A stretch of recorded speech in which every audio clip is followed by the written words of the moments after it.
আসসালামু আলাইকুম এভরিওয়ান, আজকে আমরা চলে এসেছি আর একটি নতুন ব্লগে। আর এই যে আমার বন্ধুকে দেখতে পাচ্ছেন, সে আজকে নাকি একটি খেজুর পাতা দিয়ে চরকি বানাবে। চলুন দেখা যাক সে কেমন একটা চরকি বানায়। তো চলেন শুরু করি চরকি বানানোর কাজ। সো এভরিওয়ান, আমার বন্ধু একটা সহজ চরকি বানানোর নিয়ম শিখিয়ে দিচ্ছে। এই যে এটা এইভাবে নিয়ে এস টাইপের মতো করে ভাঁজ করে নেবেন। তারপরে এইটার ঠিক উপরের ভাঁজটার উপরে এটা ঢুকাই দিলেন এইভাবে। তারপর এটা নিচ দিয়ে, তারপরে ওইটাতে আবার ওর ভিতরে মানে এই যে যেই উইটাটা আছে ওইটা, হ্যাঁ এই যে ব্যাস হয়ে গেল।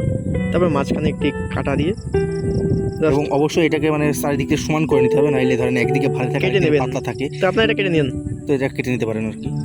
সো এভরিওয়ান, আমার বন্ধু একটা চরকি বানায় ফেলছে এবং দেখছেন আমাদের মুখে সানলাইট পড়ছে, কারণ এইদিকে সূর্য এখন আমরা পশ্চিম দিকে। চলে এটাকে উড়ানো যাক, এই জন্য কাটা সংগ্রহ করে নিয়ে আসি। এভরিওয়ান, আমার বন্ধু গেল ঝড়ের ভিতরে সংগ্রহ করতে কাটা। তো চলুন দেখা যাক এই ঝড়ের ভিতরে কোন জায়গায় কাটা আছে।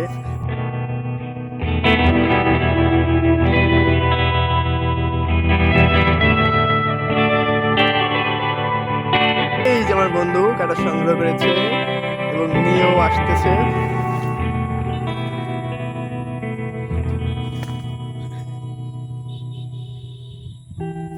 হ্যাঁ, ঝড়ের ভিতরে ভাই।